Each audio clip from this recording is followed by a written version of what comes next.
जय हिंद साथियों, स्वागत है आप सभी का हमारे यूट्यूब चैनल अड्डा 730 स्टडी में। तो दोस्तों, जैसा कि आप लोग जानते हैं, यूपी कांस्टेबल 2021 एग्ज़ाम के लिए हम लोग डेली जीके जीएस का एक प्रैक्टिस सेट करते हैं जो काफ़ी इंपॉर्टेंट होने वाला है आपके एग्ज़ाम के लिए।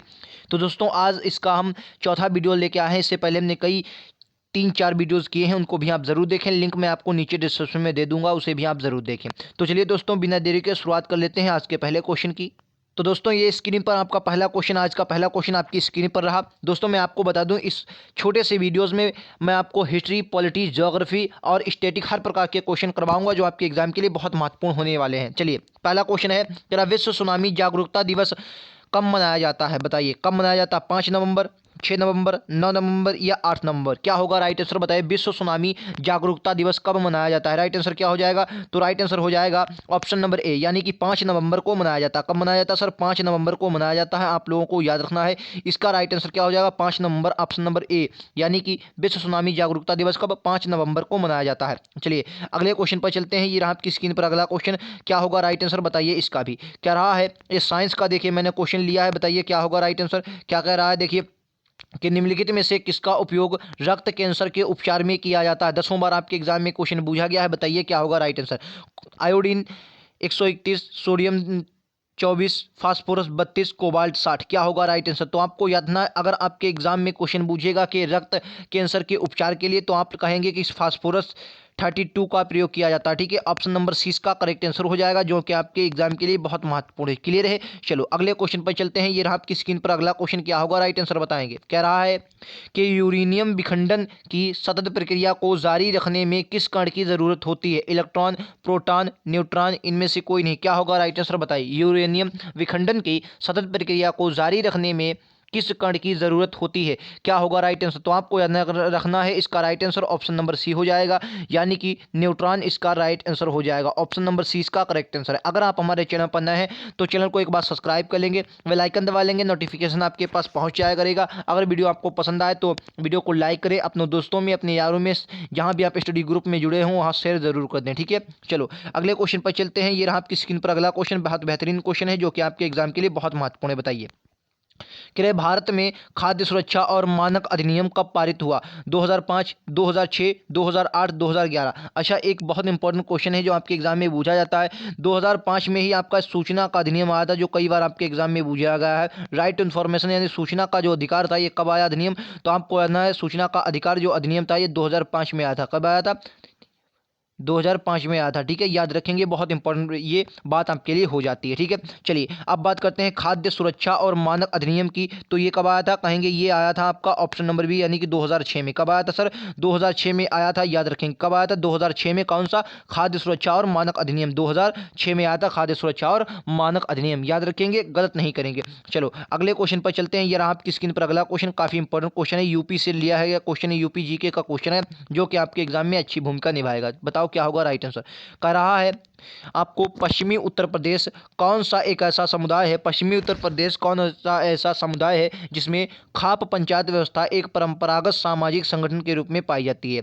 खाप पंचायत व्यवस्था। क्या होगा राइट आंसर? बताइए, राजपूत है, गुर्जर, जाट या जाटव? क्या होगा राइट आंसर? बताइए, उत्तर प्रदेश का ऐसा कौन सा समुदाय है जिसमें खाप पंचायत व्यवस्था एक परंपरागत सामाजिक संगठन के रूप में पाई जाती है? राइट आंसर क्या हो जाएगा? कहेंगे राइट आंसर हो जाएगा ऑप्शन नंबर सी, यानी कि जाट इसका करेक्ट आंसर है। किसमें? जाट इसका करेक्ट आंसर हो जाएगा। ऑप्शन नंबर सी इसका करेक्ट आंसर है। चलो नेक्स्ट क्वेश्चन पर चलते हैं। ये रहा आपकी स्क्रीन पर अगला क्वेश्चन। कह रहा है, पश्चिमी, इसमें विस्तार से थोड़ा समझिए।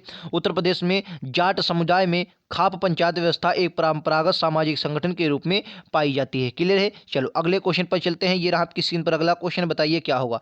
कह रहा है, निम्नलिखित में से उत्तर प्रदेश की सबसे कम बोली जाने वाली भाषा कौन सी है? संस्कृत हो जाएगी, उर्दू, भोजपुरी या हिंदी? क्या होगा राइट आंसर? बताइए, उत्तर प्रदेश में सबसे कम बोली जाने वाली भाषा कौन सी हो जाएगी? क्या होगा राइट आंसर? तो आपको याद रखना, राइट आंसर हो जाएगा ऑप्शन नंबर ए, यानी कि संस्कृत जो है ये सबसे कम बोली जाती है। कब? संस्कृत जो है ये सबसे कम बोली जाती है यूपी में। यूपी में संस्कृत सबसे कम बोली जाती है। सबसे ज़्यादा हिंदी बोली जाती है। क्लियर है। चलो नेक्स्ट क्वेश्चन पर चलें। यूपी जीके के भी मैंने क्वेश्चन लिए। सबसे पहले मैंने स्टैटिक के क्वेश्चन लिए, स्टैटिक जीके, उसके बाद साइंस के क्वेश्चन आपको दिखाए। अब ये हमने कहा कि ये यूपी जीके के क्वेश्चन दिखाए। अब थोड़ा लीजिए, अब और नए पैटर्न पर चलते हैं। ये लीजिए आपके अगले क्वेश्चन। अब आया कहाँ से, हिस्ट्री का क्वेश्चन है। क्या स्वतंत्र भारत की पहली जनगणना कब हुई थी? 1950, 1951, 1952, 1954। अच्छा, पहली जनगणना किसके काल में हुई थी? तो आपको याद है लॉर्ड रिपन के काल में पहली बार जनगणना हुई थी। पहली जनगणना किसके काल में? लॉर्ड रिपन के काल में हुई थी पहली जनगणना।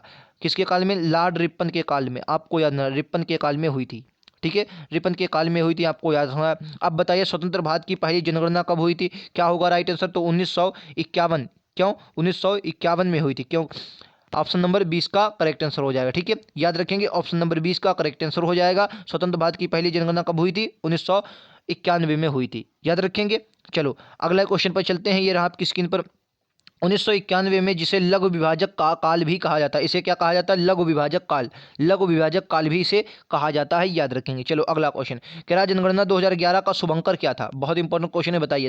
जनगणना 2011 का शुभंकर क्या था? प्रागण देश, प्रागण शिक्षिका, संगणक शिक्षिका या प्रागणक अनुशासन? क्या होगा राइट आंसर? बताइए क्या होगा राइट आंसर? तो राइट आंसर क्या होगा? ऑप्शन नंबर 20 का करेक्ट आंसर हो जाएगा। प्रगण शिक्षिका इसका राइट आंसर है। प्रगण शिक्षिका इसका राइट आंसर है। ऑप्शन नंबर 20 का करेक्ट आंसर हो। ठीक है, ऑप्शन नंबर 20 का करेक्ट आंसर है। प्रगणक शिक्षिका इसका करेक्ट आंसर हो जाएगा। चलिए अब चलते हैं आपके लिए अगले क्वेश्चन। हिस्ट्री का भी ये क्वेश्चन है, बताइए क्या होगा राइट आंसर? क्या किसे भारतीय पुरातात्विक का जनक कहा जाता है? अलेक्जेंडर ग्राम्बिंग, जॉन मार्शल, मार्टिन व्हीलर या जेम्स प्रिंसप? देखिए इसमें आपको याद रखना है, इसका तो राइट आंसर क्या हो जाएगा? अलेक्जेंडर कानिंघम हो जाएगा। ठीक है, भारतीय पुरातत्व का जनक कौन है? अलेक्जेंडर कानिंघम। अगर कोई आपसे एग्जाम में पूछ दे कि कौन सा गवर्नर जनरल, अगर गवर्नर जनरल पूछे तो आप क्या बताएंगे? तो देखिए अगर आपसे एग्जाम में गवर्नर जनरल पूछे यानी कि वायसराय पूछे तो क्या कहेंगे? Lord Curzon. लॉर्ड जो कर्जन था, लॉर्ड कर्जन जो है इसे मतलब पुरातत्व विभाग सर्वेक्षण का जनक माना जाता है। अगर आपसे एग्जाम में पूछे कि वायसराय पूछे या गवर्नर जनरल वायसराय पूछेगा तो क्या बताएंगे आप? कर्जन था, लॉर्ड कर्जन। ठीक है, बताएंगे लॉर्ड कर्जन जो था ये भारतीय पुरातत्व का जनक था। और वैसे अलेक्जेंडर कानिंघम बताएंगे। क्लियर है, ये बात आपको याद रखनी है। अच्छा क्वेश्चन है, आपके एग्जाम में पूछ लिया जाएगा। ठीक है, चलिए इसके बारे में थोड़ी जानकारी आपको देते हैं। जो अलेक्जेंडर कानिंघम थे, 1814 से 1853 को एक ब्रिटिश सेनाधिकारी के रूप में बंगाल इंजीनियर्स, किसमें? बंगाल इंजीनियर्स के साथ काम करने के लिए तैनात किया गया था। उन्हें ही भारतीय पुरातत्व जनक के रूप में जाना जाता है। क्लियर है, ये बात आपको याद रखनी है, इंपॉर्टेंट हो जाती है आपके एग्जाम की दृष्टि से। अगर आपको वीडियो पसंद आ रहा हो, क्वेश्चन अच्छे लगे तो लाइक से सब्सक्राइब करना ना भूलें। चैनल पर नए हैं तो चैनल को सब्सक्राइब कर लेंगे। अगला क्वेश्चन कह रहा है, बताइए निम्नलिखित में से कौन सा स्थल घग्गर और उसकी सहायक नदियों की घाटी में स्थित है? आलमगीरपुर, लोथल, मोहनजोदड़ो, बनावली? क्या होगा राइट आंसर? देखिए आलमगीरपुर जो है ये आपका याद रखना है, ये यूपी में पड़ता है। यूपी में पड़ता है और कहाँ पर है ये आपके लिए इंपॉर्टेंट हो जाता है? ये हिंडन नदी पर। यूपी मेरठ, अगर आप देखेंगे मेरठ जिला तो आपको देखने को मिलेगा आलमगीरपुर, जो आपका हिंडन नदी पर है। ठीक है, हिंडन हिंडन नदी पर है। और हिंडन ये किसकी? यमुना की सहायक नदी है। किसकी?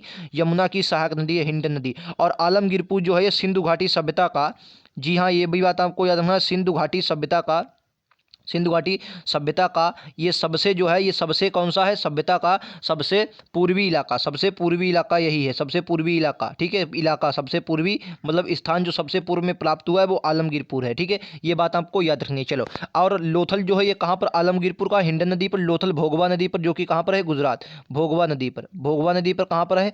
गुजरात में है, आपको याद रखना, जो कि एक बंदरगाह था, गुजरात में है। ठीक है, मोहनजोदड़ो ये सिंध नदी पर पड़ता है, कहाँ पर है? पाकिस्तान में, लरकाना जिला पाकिस्तान का। सिंधु नदी, सिंधु नदी। तो बचा कौन सा? वनावली। वनावली किस नदी पर हो जाएगा? ये घग्गर नदी पर। ठीक है, घग्गर नदी पर, घग्गर नदी पर। बहुत इंपॉर्टेंट है और याद रखने वाली ये बात है। ठीक है, चलो अगले क्वेश्चन पर चलते हैं। क्या हरियाणा में स्थित वनावली नामक हड़प्पा स्थल घग्गर नदी और उसकी सहायक नदियों पर है? कहाँ पर है? हरियाणा में। भी बात आपको याद रखनी है। क्लियर है, चलो अगला क्वेश्चन है आपकी स्क्रीन पर, बताइए क्या होगा राइट आंसर? मैंने क्या लिया अब आपसे? कौन सा? ज्योग्राफी के क्वेश्चन। ये रहे आपके ज्योग्राफी के क्वेश्चन, बताइए क्या होगा? मैंने हर प्रकार के इसमें वीडियोस में क्वेश्चन डाले हैं, आपको पसंद जरूर आएंगे। वीडियो अगर पसंद आए तो लाइक से सब्सक्राइब करना ना भूलें। क्या शिवालिक श्रेणी का निर्माण कब हुआ था? इसोजोइक में, पैलियोजोइक में, मेसोजोइक में, सेनोजोइक? देखिए मैं आपको बता दूं, सबसे पहले अगर किसी का निर्माण हुआ वो ट्रांस हिमालय का हुआ। ट्रांस हिमालय जो 3 भागों में, किसमें है? 3 भागों में। इसको मिलाकर हम क्या कहते हैं सर? ट्रांस हिमालय। क्या कहते हैं? ट्रांस हिमालय कहते हैं। क्या कहते हैं? ट्रांस हिमालय। सबसे पहले जो आए ट्रांस हिमालय, सबसे पहले क्या है ट्रांस हिमालय। उसके बाद जो आपका आया मेन हिमालय, मेन हिमालय है, ठीक है।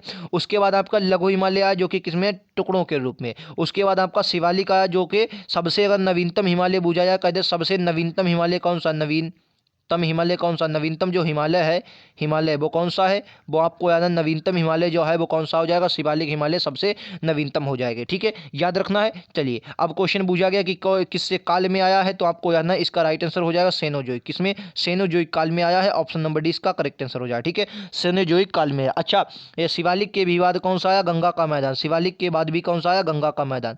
अगर पूछे कि सबसे नवीनतम कौन है, तो गंगा का मैदान जो है सबसे नवीनतम है, याद रखेंगे, ठीक है, गंगा का मैदान। चलो अगले क्वेश्चन पर चलते हैं। ये रहा आपकी स्क्रीन पर अगला क्वेश्चन, क्या होगा राइट आंसर बताएंगे। क्या धूपगढ़ चोटी स्थित है, कहाँ पर है बताइए, सतपुड़ा रेंज, मैकाल, बिंद रेंज, इनमें से कोई नहीं, बताइए क्या होगा। तो आपको याद रखना धूपगढ़ जो है ये सतपुड़ा की सबसे ऊंची चोटी है, सतपुड़ा की सबसे ऊंची चोटी, सबसे ऊंची चोटी, ऊंची चोटी कौन सी हो जाएगी, धूपगढ़, ठीक है, सतपुड़ा की सबसे ऊंची चोटी। अगर मैकाल की है तो अमरकंटक की पहाड़ियां हैं यहाँ पर, अमरकंटक, अमरकंटक मैकाल श्रेणी पर है, ठीक है। और यहाँ से कौन सी, नर्मदा नदी निकलती है, नर्मदा नदी निकलती है, जो कि आपके एग्जाम में 10 बार क्वेश्चन पूछा गया है, ठीक है। चलो अगले पर चलें, ये फिलहाल इसके बारे में देख लीजिए। धूपगढ़ जो है, धूपगढ़ चोटी की ऊंचाई कितनी है, 1350 मीटर, जो सतपुड़ा श्रेणी की सबसे ऊंची चोटी है, या पंचमढ़ी में स्थित है, कहाँ पर, पंचमढ़ी में स्थित है, याद रखेंगे। चलो अगले क्वेश्चन पर चलते हैं। ये रहा आपकी स्क्रीन पर अगला क्वेश्चन, क्या कुल्लू घाटी जिन पर्वत श्रेणियों के बीच स्थित है, कौन कौन से, कुल्लू घाटी जिन पर्वत श्रेणियों के बीच स्थित है, धौलाधर, पीर पंजाल, ये किसके, ये मध्य हिमालय के भाग है, किसके, मध्य हिमालय के भाग है, आपको याद ना, मध्य हिमालय के ये भाग हैं, ठीक है, मध्य हिमालय के ये भाग हैं, मध्य हिमालय के। रणज्योति, नागटिब्बा, लद्दाख, पीर पंजाल, मध्य हिमालय और शिवालिक, मध्य हिमालय और शिवालिक किसके किसके बीच स्थित है, कुल्लू घाटी। क्या होगा राइट आंसर, एक बोलेंगे गलत नहीं करेंगे, बताओ क्या होगा राइट आंसर। तो आपको याद रखना है, इसका राइट आंसर हो जाएगा option number A, option number A, यानी कि धौलाधर और पीर पंजाल के बीच स्थित है, धौलाधर और पीर पंजाल के स्थित है। तो आपको बता दें पीर पंजाल ये कहाँ पर, ये जम्मू कश्मीर में पड़ता है, कहाँ पर, जम्मू एंड कश्मीर में पड़ता है। और धौलाधर ये कहाँ पड़ता है, ये उत्तराखंड में, ये कहाँ पर है, उत्तराखंड का, धौलाधर उत्तराखंड में है, ठीक है, आपको याद रखना है, ठीक है, धौलाधर उत्तराखंड में, उत्तराखंड नहीं, हिमाचल प्रदेश में, सॉरी हिमाचल प्रदेश, धौलाधर कहाँ पर है, हिमाचल प्रदेश में, ये हिमाचल प्रदेश में, एचपी, ठीक है, एचपी में है। और ये आपका जम्मू कश्मीर में है, याद रखेंगे, यहीं पर आपको कुल्लू घाटी देखने को मिलेगी, क्लियर है। चलो अगले क्वेश्चन पर चलते हैं। ये रहा आपकी स्क्रीन पर अगला क्वेश्चन, क्या होगा राइट आंसर बताइए। क्या आप संविधान से देखिए, आप संविधान से क्वेश्चन ले लिए, मैंने हर प्रकार के क्वेश्चन लिए हैं, कम समय में अच्छे क्वेश्चन लेके आया हूँ जो आपके एग्जाम के लिए बेहतरीन होने वाले हैं। बताइए राइट आंसर इसका क्या होगा। कह रहा है कि भारत का संविधान भारत के सुप्रीम कोर्ट को केंद्र और राज्यों के बीच विवादों का निर्णय किस क्षेत्र के तहत लेने का अधिकार देता है। अपीली न्यायाधीश है, वास्तविक न्यायालय है, सलाहकार न्यायालय है, या रिट न्यायालय है। क्या होगा राइट आंसर बताइए क्या होगा।